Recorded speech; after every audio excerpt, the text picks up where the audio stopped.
Hari ini saya akan melaksanakan praktik supervisi akademik pembelajaran di kelas bersama rekan sejawat saya dari SMP Negeri 1 Cikajang, Ibu Aai Nurhayati.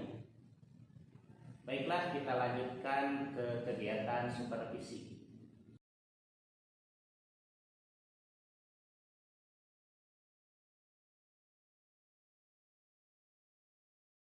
Assalamualaikum Bu Aai. Waalaikumsalam Bapak. Bagaimana kabarnya hari ini? Alhamdulillah baik Pak. Gimana Iya. Bapak sehat? Alhamdulillah sehat.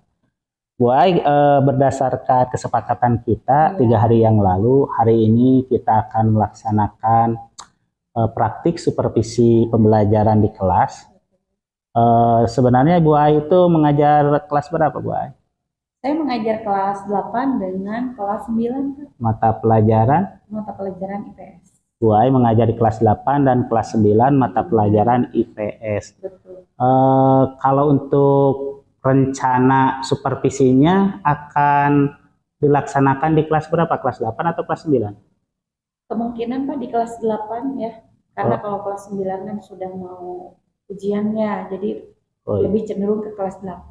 Ibu Ai akan melaksanakan supervisi akademik pembelajaran di kelas 8. Materinya tentang apa Bu Ai? Materinya kebetulan bab 2 Pak, yang terakhir tentang kedatangan bangsa-bangsa barat ke Indonesia. Kedatangan bangsa barat ke Indonesia.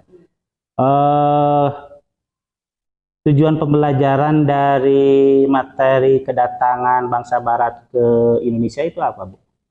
Saya ingin memberikan pembelajaran yang lebih kreatif. Iya. Kemudian melalui pembelajaran diferensiasi, sehingga anak mampu mengaktualisasikan dan lebih kreatif. Oh iya. Tujuannya agar anak bisa mengaktualisasikan diri, lebih kreatif dari pembelajaran menggunakan labbook. Melalui labbook. Dengan menggunakan pembelajaran berdiferensiasi. Kalau begitu mungkin pengembangan apa yang hendak dicapai oleh Ibu ketika Ibu memberikan materi tentang kedatangan bangsa barat ke Indonesia? Pengembangannya melalui pembelajaran diferensiasi, anak lebih kreatif, kemudian anak lebih mampu mengaktualisasikan diri, dan anak mampu membuat produk berupa labbook. Siap. Anak yang bisa kreatif, termotivasi, dan mampu menghasilkan produk, mungkin Ibu memerlukan strategi agar hal tersebut bisa dicapai. Mungkin strategi yang akan Ibu laksanakan pada pembelajaran di kelas ini seperti apa, Bu? Iya, kebetulan strategi yang akan saya berikan adalah melalui pemberian beberapa konten yang berbeda, Pak. Mulai dari video akan saya berikan video pembelajaran tentang kedatangan bangsa-bangsa barat. Kemudian juga saya membuat poster tentang materi itu. Saya juga menggunakan peta perjalanan. Ada peta perjalanan kedatangan bangsa-bangsa barat ke Indonesia. Saya juga memberikan kartu pertanyaan yang ada gambarnya juga, sehingga dengan itu mudah-mudahan anak-anak bisa lebih terpenuhi kebutuhan belajarnya. Seperti itu, baik yang bisa mendengar dengan baik melalui videonya. Strategi pembelajaran yang Ibu akan laksanakan memang sangat bagus, Bu ya. Sudah ada di sana penggunaan konten yang berbeda, termasuk menggunakan poster, peta perjalanan seperti tadi yang disebut Ibu, dan menggunakan kartu pertanyaan. Selain dari keempat strategi yang Ibu gunakan ini, mungkin ada strategi lain agar siswa semakin termotivasi untuk belajar. Mungkin ada? Iya, ada Pak.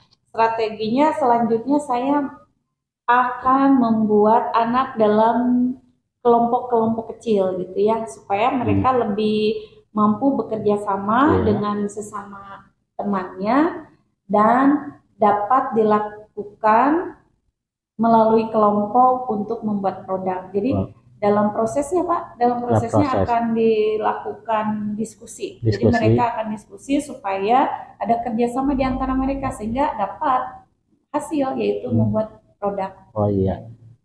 Jadi nanti pas praktik pengajaran di kelas, proses pembelajaran berdiferensiasi yang akan Ibu lakukan di sana menyangkut diferensiasi konten isi pembelajaran dengan menggunakan berbagai perangkat pembelajaran, kemudian diferensiasi proses. Ibu akan menggunakan diskusi yang sesuai dengan kebutuhan siswa dan perbedaan di antara siswa. Kemudian dari produk Ibu akan mengusahakan siswa menghasilkan produk dari pembelajaran hari itu. Iya betul Pak, seperti itu. Mudah-mudahan ya anak kan bisa teraktualisasikan kemampuan mereka, sekalipun anak berbeda-beda kemampuannya. Tapi ketika membuat labbook sesuai dengan keinginan mereka, karena sebelumnya kan saya sudah memberikan video labbooknya cenderung sesuai peminatan mereka. Itu Pak yang ingin saya lakukan di kelas. Alhamdulillah Ibu, semoga praktik supervisi akademik yang akan dilaksanakan hari apa Bu? Kira-kira bisanya? Hari Selasa ya Pak ya. Hari Selasa jam ketiga. Hari Selasa jam ketiga keempat ya Bu? Iya. Jam ketiga keempat di kelas 8A. Di kelas 8A. Iya. 8A. Baiklah Bu, kalau begitu kita akan melaksanakan supervisi akademik pengajaran di kelas 8A. Jam ketiga jam keempat, materinya tentang kedatangan bangsa barat ke Indonesia. Betul Pak. Semoga acara yang akan kita laksanakan hari Selasa itu tanggal 11 Bu ya? Iya. Tanggal 11 April 2023 dapat terlaksana dengan lancar. Amin Pak, amin. Terima kasih atas kesediaannya Ibu untuk melakukan praobservasi sebelum pelaksanaan praktik mengajar di kelas. Semoga kita lancar-lancar saja Bu ya. Amin, sama-sama Pak ya. Terima kasih Bu ya. Terima kasih juga Bapak. Ya.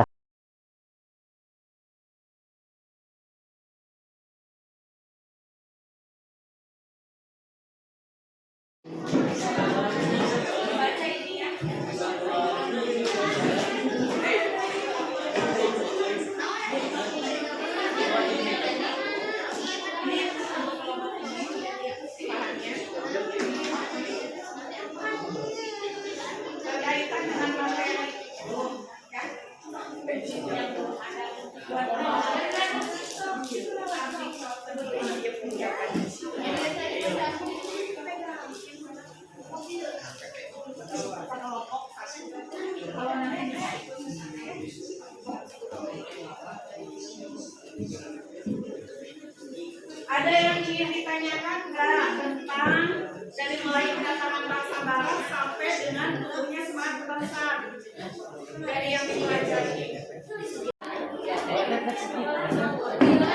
Agak ke tengah sedikit biar kedengaran.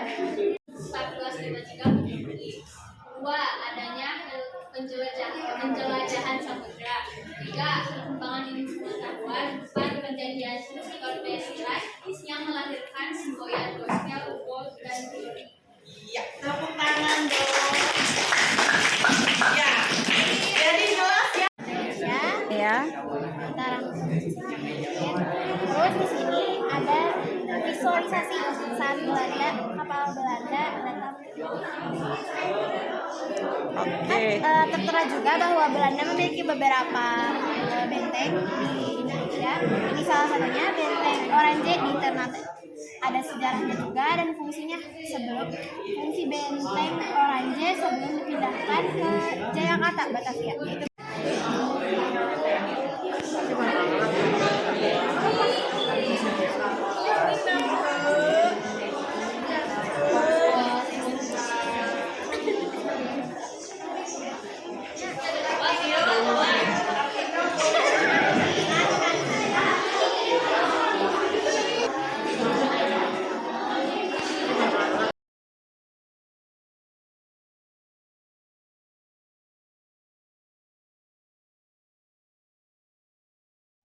Alhamdulillah Ibu Ai, akhirnya kita sudah menyelesaikan observasi supervisi pendidikan yang barusan Ibu sudah melaksanakan pembelajaran di kelas. Dan setelah saya amati dan lihat sendiri bagaimana Ibu Ai mengajar di kelas 8 tentang pokok bahasan datangnya pengaruh Barat ke Indonesia, seperti yang Ibu Ai sudah jelaskan pada saat praobservasi bahwa Ibu Ai akan menggunakan strategi pembelajaran berdiferensiasi, dan saya memang melihat ketiga unsur strategi pembelajaran berdiferensiasi, baik itu diferensiasi konten, diferensiasi proses, dan diferensiasi produk sudah Ibu laksanakan dengan baik. Tetapi mungkin setelah pembelajaran barusan di kelas, Ibu merasa ada yang kurang atau kurang puas terhadap pembelajaran yang sudah Ibu lakukan? Sebenarnya kalau melihat pembelajaran barusan, saya sendiri sih ada yang kurang puasnya Pak ya. Kalau dihitung mungkin ya 80%, 25% lah, karena 15% anak, terutama ada satu kelompok karena lupa bahan. Kan kalau untuk membuat produk harusnya ada bahan, ternyata anak tersebut lupa bahannya, sehingga tetap saja kan kalau tidak ada bahan anak tidak bisa membuat produk. Untungnya mas saya udah menyiapkan kartu pertanyaan, jadi tetap anak bisa melakukan aktivitas selama pembelajaran. Itu saja sih barangkali Pak ya. Jadi tidak secara utuh akhirnya semua ikut pembelajaran. Kalau kasus seperti barusan yang Ibu alami, bagaimana Ibu ke depan apabila kejadian seperti ini terjadi lagi di pas pembelajaran Ibu? Iya, sepertinya saya sebagai guru, kalau untuk pembelajaran IPS, apalagi membuat produk, harusnya saya memberikan informasi bukan hanya di kelas. Jadi saya harus mengingatkan mereka di luar jam pembelajaran. Jadi saya mungkin akan menggunakan WA group, dan nanti saya umumkan di WA group bahwa untuk besok pembelajaran IPS jangan lupa membawa bahan yang sudah disiapkan. Itu saja barangkali ya Pak ya, supaya lebih maksimal. Oh ya Bu, terima kasih Ibu kesempatannya hari ini sudah melaksanakan supervisi akademik bersama saya. Semoga kita bersama bisa memajukan pendidikan di Indonesia pada umumnya. Amin. Dan pendidikan di sekolah kita khususnya. Dan semoga ke depan pembelajaran di kelas membuat anak merasa senang belajar dengan kita. Betul Pak, mudah-mudahan. Terima kasih Bu Ai ya. Sama-sama Pak. Semoga tetap semangat. Sama Bapak juga. Siap. Ya. Assalamualaikum Bu Ai. Waalaikumsalam warahmatullahi wabarakatuh.